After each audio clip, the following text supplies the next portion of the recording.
Okay, Happy New Year. How you been, David? Happy New Year. Happy New Year, my friends. Today is January 14th, 2021, and it's our first show in the year because we got a false positive on COVID on Johsie, and then she got tested twice and she got negative. But in case of this, in these cases, the procedure is quarantine yourself, and that's what she did. Okay, so everything is in order, and we are here. We have a lot of ground to cover today. And the first thing that Johsie Cruz Let's talk Venezuelan. This is Let's talk Venezuelan. It's what time is it? It's 1:01 p.m. Yes. and from Atlanta, Georgia. And this is Let's Talk Venezuelan. Okay, Johsie, the microphone is all yours. Oh yes. Thank you so much. Hi David. Hi Brad. Hi Carlos. Hi. Nice seeing you. I haven't seen you guys since last year. So thank you for the opportunity, and I wrote a last email to Mr. Johnson, and I would love. It's an open letter. It's an open letter. It's being posted on Facebook, on Twitter, everywhere. And in the Associated Press. And the Associated Press, and it's being translated to other languages too, because outside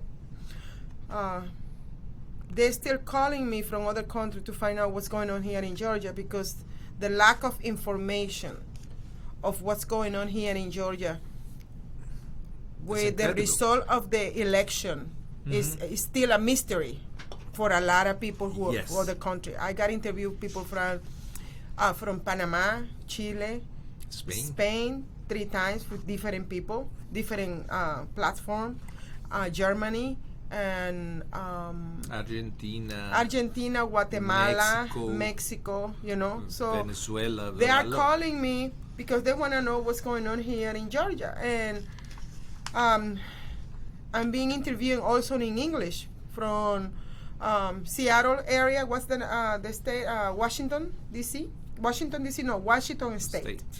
And then from Illinois yesterday, from other outlets in English, but mostly when it's coming from outside, it's in Spanish. And they are calling me because I am the only one who can speak their language instead of they're going, translation. So I always explain then in my experience what happened with my campaign, specifically with District Number 4.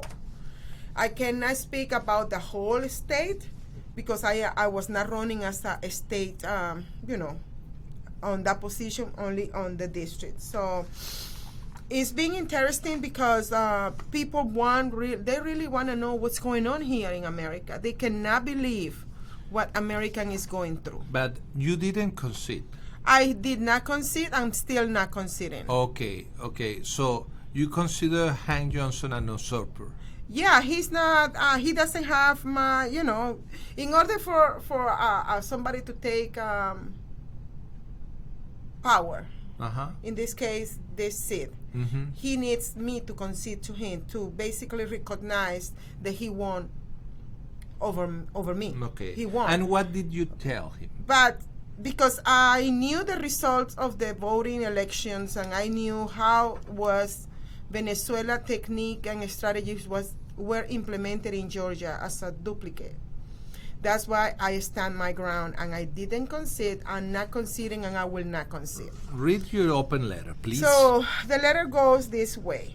Dear Mr. Johnson, I am giving you a sir or Mr. Representative treatment because the Congress of the United States of America for us as Johsie Cruz campaign is not recognized as such. Both current Georgia Secretary of State Brad Ralph Spering and State Governor Kemp has not accepted a proper audit of the absentee ballots.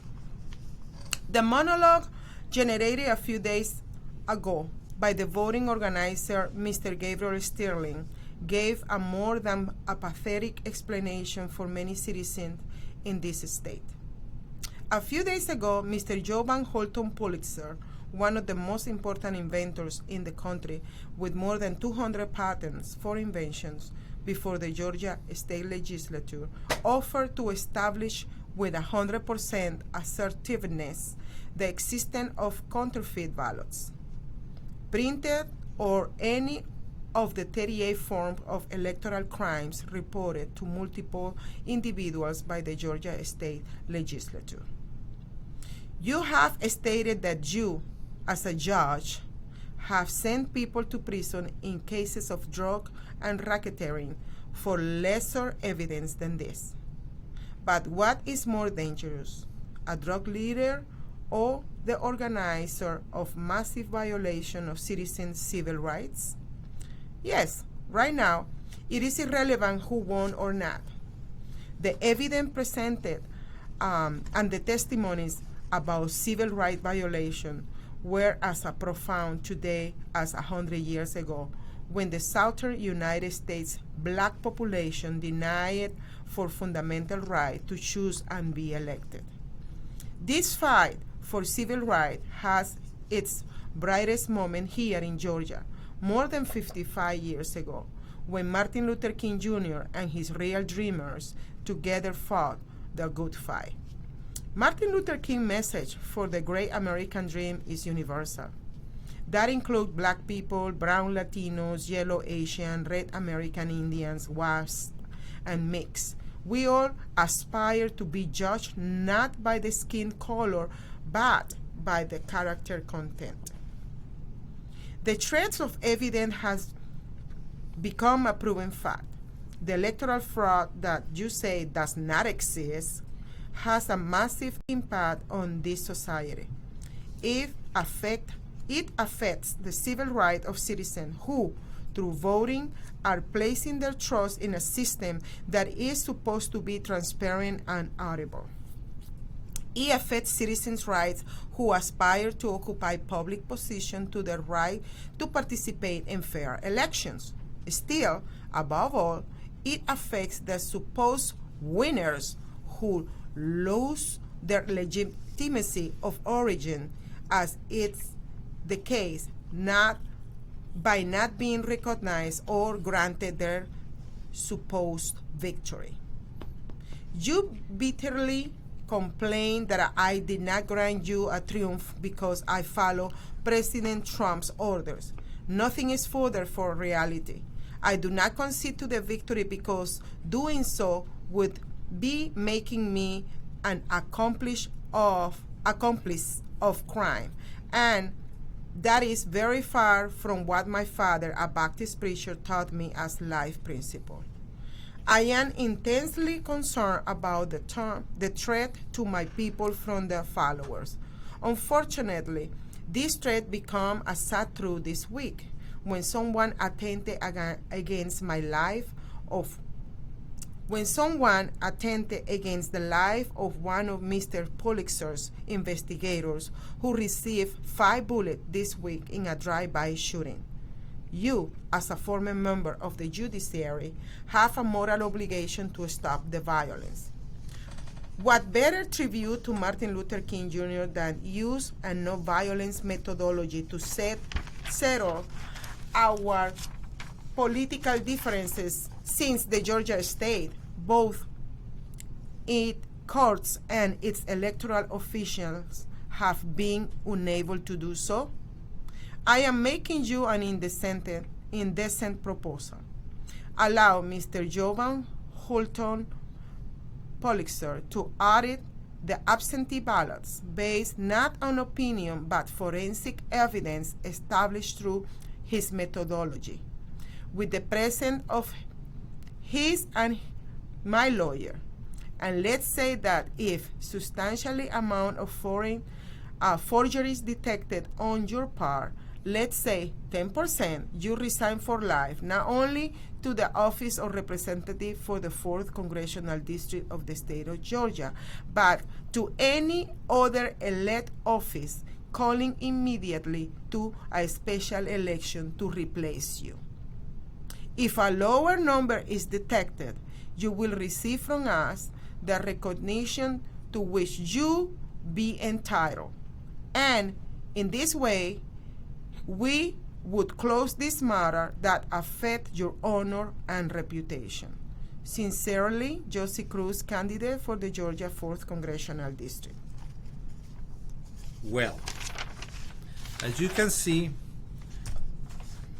there is the beginning of heavy violence. One of the people of Jovan Houghton Pulitzer, the creator, by the way, of the Q system. You know, those little things that you point your camera on your telephone and immediately send you to the web page. Okay, this guy is a genius. He established that he had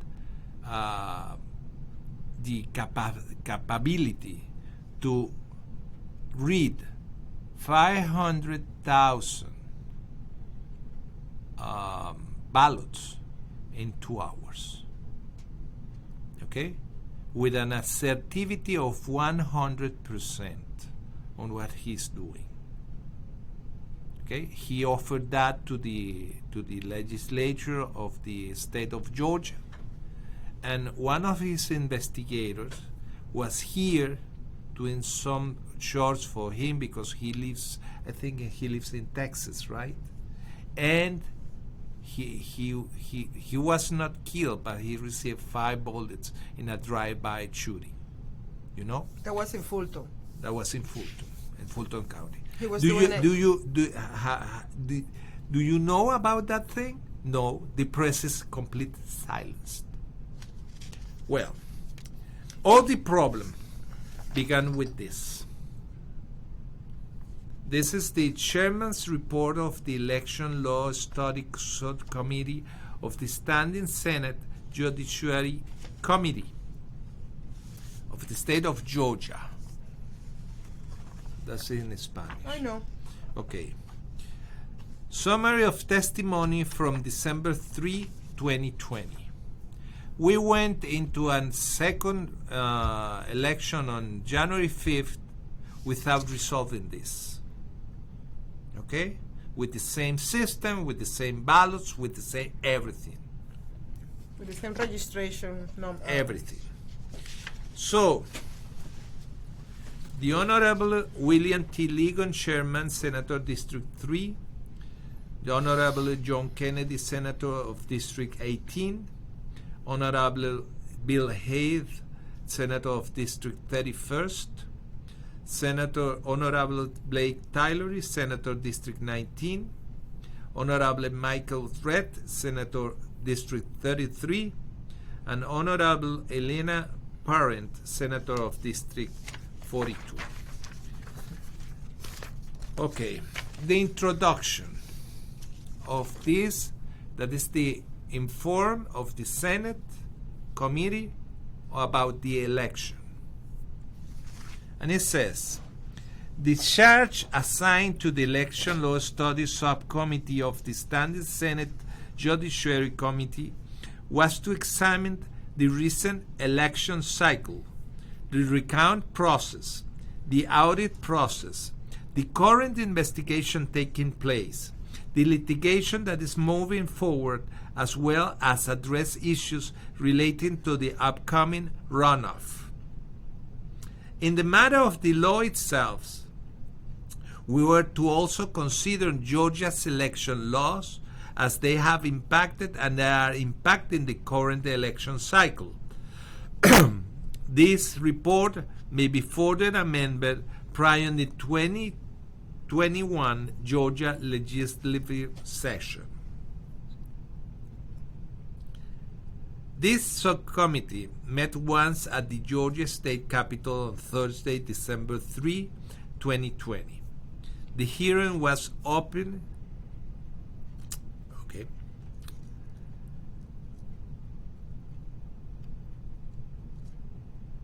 to the public, and there was an open invitation for citizens to speak before the committee.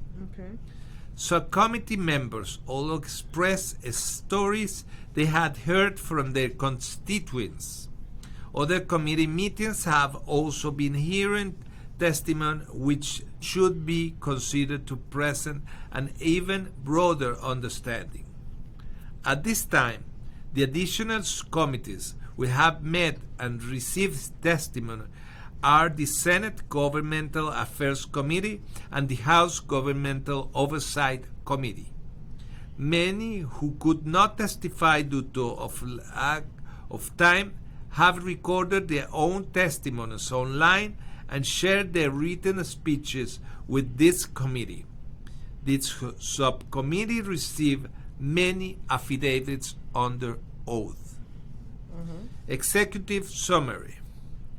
The November 3, 2020 general elections, the election, was chaotic, and any reported results must be viewed as untrustworthy. The subcommittee took evidence from witnesses and received affidavits sworn under oath. The subcommittee heard evidence that proper protocols were not used to ensure the chain of custody of the ballots throughout the election, after the opening ballots prior to the election, and during the recounts. The subcommittee heard testimony that it was possible or even likely that large numbers of fraudulent ballots were introduced into the pool of ballots that were counted as voted. There is no way of tracing the ballots after they have been separated from the point of origin. The subcommittee heard testimony of pristine ballots whose origin looked suspicious or which could not be verified, and the inability of poll workers to distinguish between test ballots and absentee ballots. Signatures were not consistently verified according to law in the absentee balloting process. Poll watchers on election night testified that they had noted that ballots were not secure, that seals and security tags were not used, and the chain of custody was often lax or non-existent. During the recount process, the monitor observed similar patterns of unsecured ballots that had broken seals and open case of ballots laying around for hours or overnight on unsecured locations. Wow. There was a lack of enforcement of the law, a sloppy handle of the ballots by those counting, deliberate covering up of voting numbers by workers, lack of following the process during the recount, unsafe handling of military ballots, and unsecured data such as on laptops and flash drives.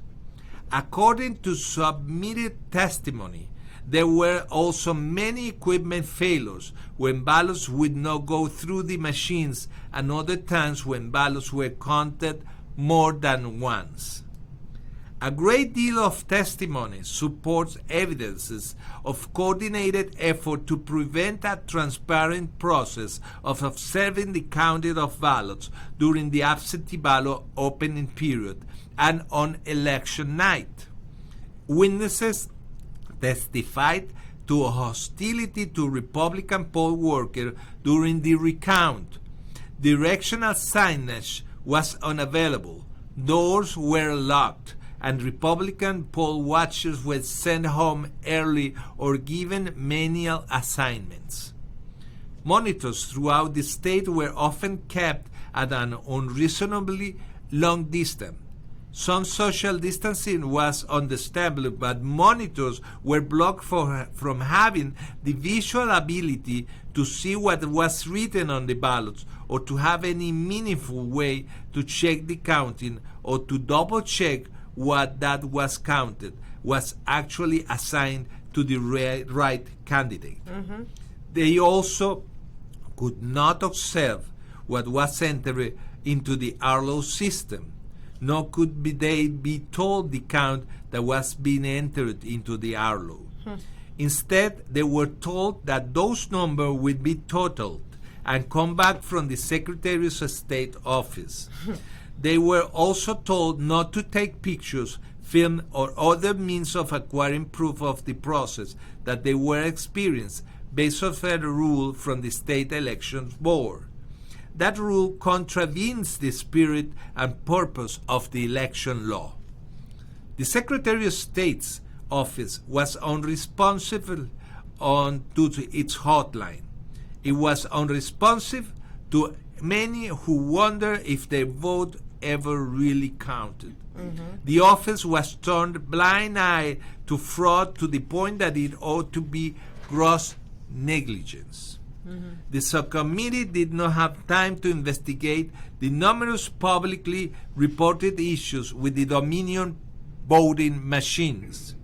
The subcommittee takes notice of the various publicly reported functions of the machine and hear evidence that the machine can duplicate fraudulent ballots to the point that not even trained personnel can tell the difference between a test ballot and a real ballot. Testimony also suggested that the system responded wirelessly to being reset from an unknown location and happened with the poll books. The subcommittee also heard that Dominion machines can be programmed with algorithms that relocate votes between candidates. In addition, the Dominion machines are programmed to count votes using percentage of whole numbers than the actual votes, which is a feature incompatible with the actual voting process. The subcommittee learned that the history and control of company that owns the Dominion voting system is unclear and provides serious implications of foreign intervention in the U.S. election. Okay, there is a lot of testimonies here, very interesting. Okay, about Bridge Thorne, who has 9 years' experience as a poll worker, precinct managers in Fulton County. Worked for 5.5 days during early voting as technician in the temporary warehouse in the Georgia World Congress Center. Because of positive COVID tests among Fulton County elections employees, Dominion software was selected to run the warehouse. Okay, so the same people who sell the machines are the same people who are counting the votes. Wow. Okay. Bingo. Okay. The Thorne was stormed at the lack of ballot security. Test ballots were printed in the same type of paper, official roll and voting paper, as real ballots, but test ballots were not routinely marked as such or destroyed. Thorne testified she saw a stack of these ballots among 8 inches tall. On October 30, when early voting finished at the State Farm Arena in Fulton County, the State Farm Arena, Thorne observed 40 to 50 scanners being brought into the arena and tens of thousands of ballots being scanned in random people pulling ballots from random place. No formal procedures, no oaths, no chain of custody. Chaos. When Thorne objected to this hazardous process, a Dominion employee replied, "It's fine. We have been doing this all week." When Thorne left that night, she observed unsecured suitcase of ballots next to scanners. Remember, this lady, Bridget Thorne, she has 9 years as a poll worker and precinct manager. It's not a new one. No, it's not. She's a manager. Upon arriving at the State Farm Arena the following morning, Thorne saw that suitcase of ballots had been piled in a corner and sealed, but there was not restricted access, so anyone could have removed one or more suitcases. In addition, anyone could have opened them and resealed them because seals were easily accessible. During the day, employees brought Thorne other ballots that were found in the warehouse, asking if they were real or tests. She has no way to know it. The following night, this is like a soap opera. Soap opera? Yeah. The following night, when Thorne was again working at the warehouse, she observed a Dominion employee and an election group consultant printing test ballots, but doing so incorrectly. She realized that anyone in the warehouse had access to printing real ballots. Before Election Day, Thorne attempted to report her concerns about these insecure ballot operations to the Secretary of State office and to the State Board of Elections. She receives no response. Since giving her testimony to the Senate subcommittee, Bridget Thorne had been fired by a consultant working for Fulton County. They fire her? Yes, because she brought testimony to the Senate of the state. So of what they're Georgia. doing? Are they cleaning up the house? That's what they're doing now. They're cleaning any evidence and any people who Well, are bringing. by federal law, Uh-huh. they had to retain the ballots for 20 months. Yeah, but they're been shredding those ballots. Well, Mr. Sterling and Mr. Rapsenberger, they are responsible for that. If something happens with that ballot, they are responsible for that crime also. Yeah, but who's gonna prosecute them after everything is covered up here? It looks like they do whatever they want to do. We're just saying, we're just reading what the Senate says about this election. Okay? So how many irregularities they have? 38. 38. 38 different crimes, federal crimes. Okay. And Okay. what's the recommendation at the end? I You- just you want to want- hear what is the recommendation. You want to counting votes without monitoring or without meaningful monitoring. Yeah, it's Okay. 38, yeah. Okay. Suspicious pristine absentee ballots. Yeah. Duplication of ballots without oversight. Denial of entry of election day poll watchers and during the recount, the hostility. Okay. While disparate vote totals from recount. Okay. Any dead person voting is listed in there? Yes. Ballot counters for ineligibility. Ballot counted from ineligible. Ineligible version. Okay. Voters. Okay. Yeah, so scroll. People who moved out and are still voting here. Okay, wonderful. Okay.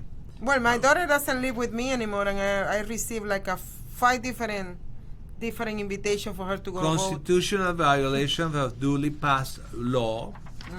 Okay. Data analysis in general and the Dominion issues. Okay. And I think we'll be back after this message. Right, Mr. David Perhaps Moxley? you are struggling to cope with the disease of addiction. If not, you probably know a family member or friend that needs help in battling the cravings and the personal and professional damage done by the effects of drugs or alcohol. Get a pen and paper and be ready to write down the following.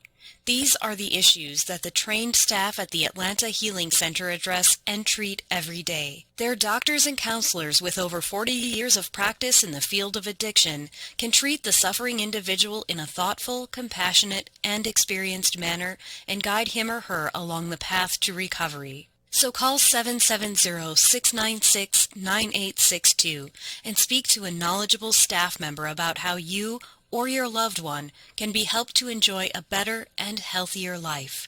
More information is also available on the website at www.atlantahealingcenter.com. Hey guys, it's Minister Frankie with Shine His Light Ministries. It's getting cold outside and winter is coming. It's time to shine a little light on our friends on the street. We're collecting blankets and coats for the homeless all winter long. please donate by going to our website at www.shinehislightministry.com or text 770-655-8055. Hi, this is Rocky Blair, and I hope you'll make plans to join us on January 28th for Warriors for Hope. I'm thrilled to be a part of this virtual fundraiser for St. Jude's Children's Research Hospital and Warriors to Citizen. These organizations do so much to support veterans, first responders, and families who have been touched by pediatric cancer. I would also like to thank David Moxley and his show, David's Pick, here on America's Web Radio for supporting Warriors for Hope. And I know you'll want to join in and support this event as well on January 28th. So visit warriorsforhope.events. That's warriors and the number 4, hope.events. You can make a gift and reserve your seat for this virtual benefit. Again, that's warriors and the number 4, hope.events. Thanks for your support, and we'll see you at noon on January 28th. You're listening to America's Web Radio on the AmericasBroadcastNetwork.com. Thank you for listening.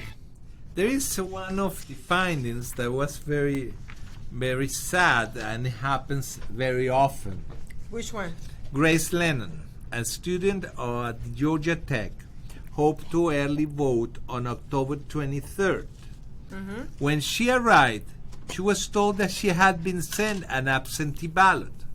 She never received an absentee ballot. Okay.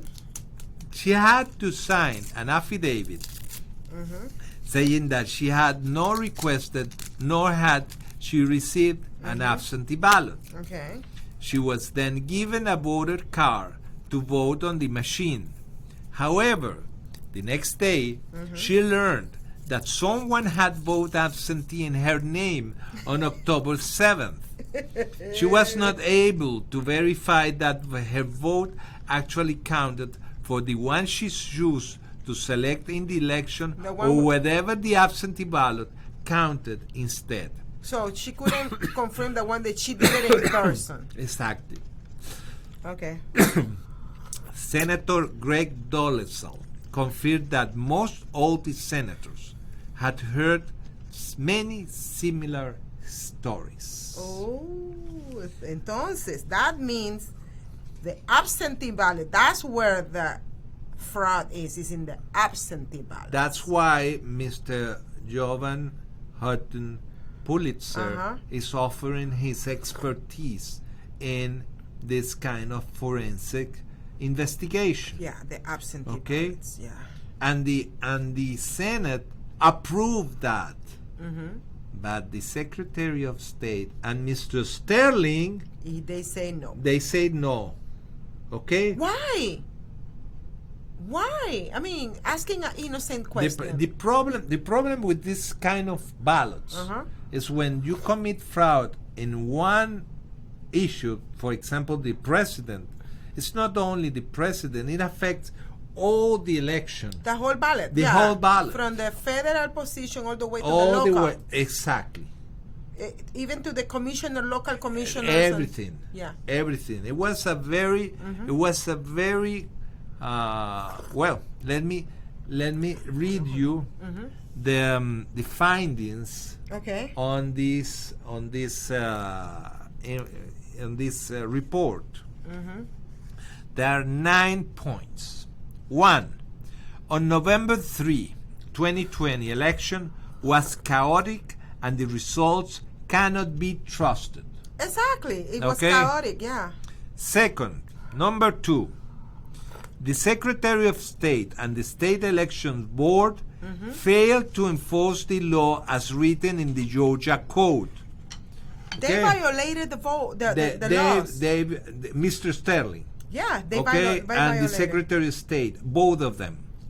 And furthermore, create policies that contravene the state law, like the infamous letter of intention of Raffensperger with the Democratic Party. The laws were violated from the week qualified as a candidate. You went into a a race under some rules. Yeah, And on Friday, that Friday, they changed the rules. they changed the rules. So they took us in a trap, and they didn't even let us know. Yes. Now, Because if we wouldn't know this, we wouldn't be registering, wasting $5,000, $220 more because the more, campaign plus the campaign expenses.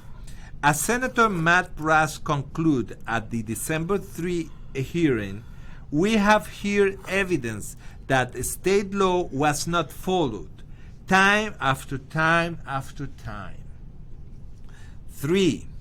The Secretary of State failed to have a transparent process for the verification of signatures for absentee ballots, for the counting of votes during the subsequent recount and audit, and for providing the type of guidance and enforcement necessary to ensure that monitors and other observers had meaningful access to the process. Okay? Fourth, the Secretary of State instituted an unconstitutional gag order so that monitors were not told to use photography or video recording device during the recount. That prohibition was unconstitutional. Okay? They violated the law. They violated a lot of laws. They not only violated the Georgia laws, but they also violated the Constitution. I mean, the federal laws. That was one of the questions that Texas State asked to the Supreme Court about if what happened in Georgia and other states affected the process of election on the whole United States, but they prefer not to rule about that. Okay? 5. Election officials at all levels failed to secure test ballots and actual ballots. Many reports indicate that proper procedures were not followed, and there was systematic failure to maintain appropriate records of the chain of custody for these ballots, both prior to and after voting and throughout the recount. The Secretary of State and election supervisors failed to stop hostile behavior of workers towards citizens volunteer monitors during the recount process. 7. The events at the State Farm Arena are particularly disturbing because they demonstrate intent on the part of election workers to exclude the public from viewing the counting of ballots, an intentional disregard for the law. The number of votes that could have been counted in that length of time was sufficient to change the result of the presidential elections and senatorial contest.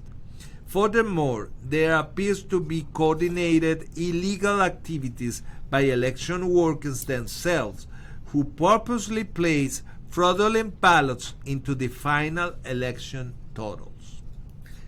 8. Grants from private sources provide financial incentives to county officials and exerted influence over the election process. So they were paying with grants. They were paying the officials. Some officials, they receive money from private, grants. Okay, that kind of affect. I'm asking myself, could it be the poverty? You remember that poverty law center? People like that. 9.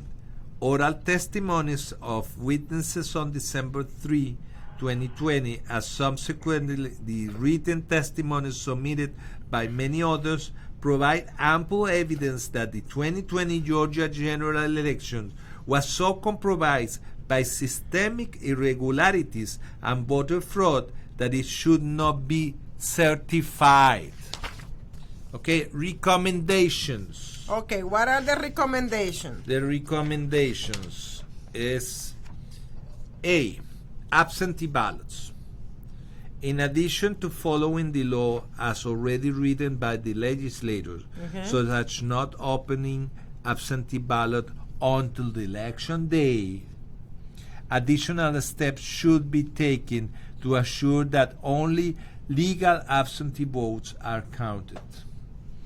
At a minimum, these recommendations include requiring photo identification, following signature match procedures faithfully, allowing absentee ballots to be used only upon demonstration of need, mailing absentee ballots out only upon the requested of the registered voters, and although already illegal, expressly prohibiting drop boxes.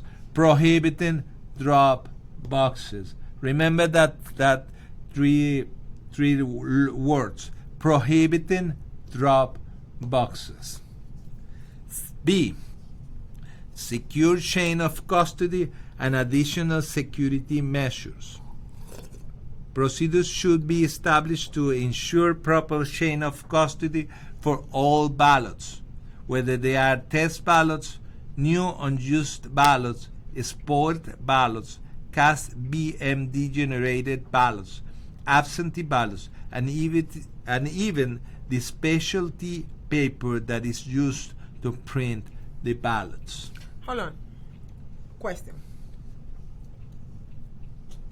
During the week of qualification, that week on Friday, when the Secretary of State meet with the Democratic Committee to agree in changing some laws, right? For the voting, right? Yeah. Changing some and flex and the law said the law said that the absentee ballots are legal, the one that you receive it up to the closing of the polls the day of the election. There was and the agreement with the Democratic Party with the Secretary of State said that he would accept the absentee ballots that arise up to 3 days after the election date. Okay, they changed the date. What else do they change about that law with the absentee ballots? Well, it means that if they receive absentee ballot after the closing of the polls. I understand that, but what else besides the date? I mean, they extended 3 more extra days, right? Yes. Okay. Do they also flex, like a signature or intent? Do they flex all that? Yes. So that law about absentee ballot was implemented even from before. The thing is that the absentee ballot law exists, For but the only body that has the power on a federal election to change the law is not the Secretary of State. Yes. It's the state's legislature, and that never happened. That's okay. Got it. Okay? Thank you. So the Secretary of State broke the law consciously. So it's Because he broke my leg. Let's put it this way. It's like a Ralph Harper broke my leg and he gave me two how you call it? The crutches. The crutches. Yeah, and and then I have to thank him. And you have to thank him. Yes. You know, it's that expression Yes, like he messed up everything, and at the end you have to thank him. Yes. And he messed up. He violated. Typical, and that's typical of socialist and communist regimes. Yes. Okay. It's another expression like you put a vulture taking care of the meat. Yeah. Okay. Okay, keep going. Sorry. And it says, penalties should be clearly known and enforced for any violation. There should be complete security when workers go on the job, with signing of their names and time stamp when they go in and when they go out. So who's going to be taking care of them? They already certified. They already, did what they have to do. Let me finish this part, please. Cameras should also be on site. Cameras? Video camera, okay. To be on site to monitor the process all the times. Okay. As well as all the entrance to the buildings where ballots and the ballot paper are stored. Let me explain you something. the procedures on voting elections must be exactly the same kind of security that you have in a bank. Okay, when you have an amount of money on the bank, okay, you go into the chamber, and they have cameras, and they count the money. But before they count the money, the first thing that they do is to check if there are not any counterfeit bill. Yes. Okay, they have to check that all the money is legal. Okay, so what's the problem? The problem is that they did not follow the procedures. Okay, Because they loosen up the whole thing. If an employee of a bank failed on following the procedure or failed, He got fired. Not only fired, he go in jail. He go to jail. Yes. He goes to jail He because goes- he's allowing to counterfeit coming into the bank. Yes. That's a federal That's crime. a federal crime. Okay, and if it's a federal crime, a $20 bill. What happened with the With the election, who's gonna decide? Who's gonna be deciding the future of the country? Exactly. You know? Okay. Okay. The next Meaningful one. access of poll watchers and monitors. Yeah. Okay. Keep going. Other recommendation. Non-unconstitutional gag orders. There is no reason to ban cameras when tabulation is taking place or when recounts and audits are taking place. My question is: these people who are working, counting those voting. The question that is not answered here is who gave that order? Exactly. That's what. Okay. Who gave that order? I think you're reading my mind. Okay, and I forbid you to keep on reading my mind. Listen, my question is: those people who are working, because this is a job. Yes. The election committee in each county, that's a job that you make a salary a year, Yes, right? exactly. And I believe the salary goes between $30,000 to $45,000 a year. That's Yeah. what I believe it is the salary. So these people who are counting the votes, okay, are they allegiance? They supposed to be allegiance to their particular political party, or they are supposed to be doing their job, counting no matter what the result is? One. Second, I noticed that a lot of Democrats are filling up in this kind of positions. It's very difficult to find Republicans doing this kind of job. Yep. So it's like I said before, how you gonna put a vulture taking care of the meat, okay? And then lady, how you call it? A lady, Ruby Freeman comes up. This comes up, bringing all her suitcases full of absentee ballots, and making Joe Biden win in Fulton. In Fulton County. In Fulton County. Okay. The State Board of Elections should not ban cameras and recording equipment. Who was in charge of the State Board of Election? This guy. Sterling? No. Sterling. Sterling, yes.